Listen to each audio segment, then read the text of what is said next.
Be ready. 5 seconds. Start.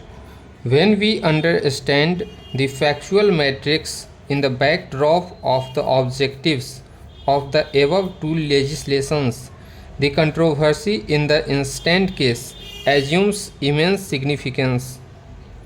There is an interest of the bank in recovering the non-performing assets on the one hand and protecting the right of the blameless tenant on the other. The Rent Control Act must be construed as such.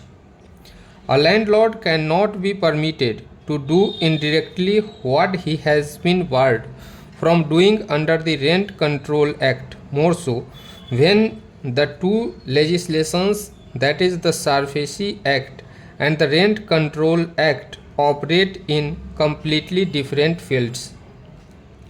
While SARFAESI Act is concerned with non-performing assets of the banks, the Rent Control Act governs the relationship between a tenant and the landlord and specifies the rights and liabilities of each as well as the rules of ejectment with respect to such tenants. These provisions of the SARFAESI Act cannot be used to override the provisions of the Rent Control Act. If the contentions of the learned counsel for the respondent banks are to be accepted, it would render the entire scheme of all rent control acts operating in the country as useless and nugatory.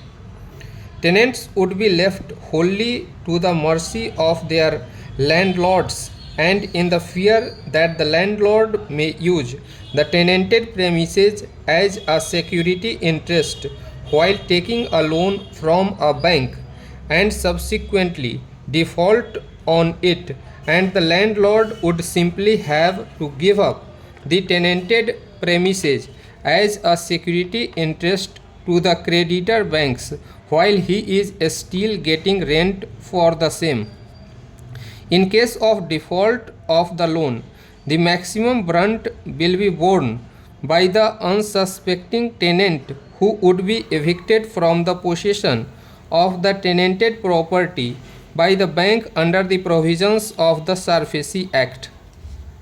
Under no circumstances can this be permitted, more so in view of the statutory protections to the tenants under the Rent Control Act and also in respect of contractual tenants along with the possession of their properties which shall be obtained with due process of law. The issue of determination of tenancy is also one which is well settled.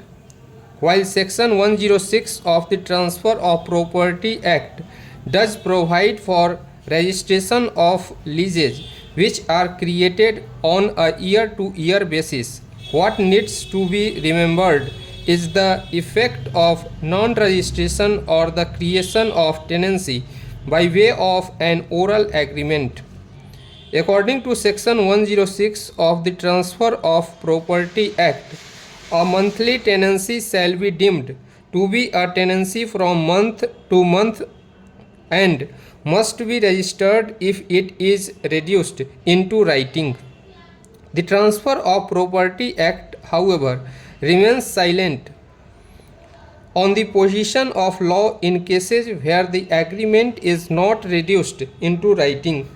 If the two parties are executing their rights and liabilities in the nature of a landlord-tenant relationship, and if regular rent is being paid and accepted, then the mere factum of non-registration of need will not make the lease itself nugatory.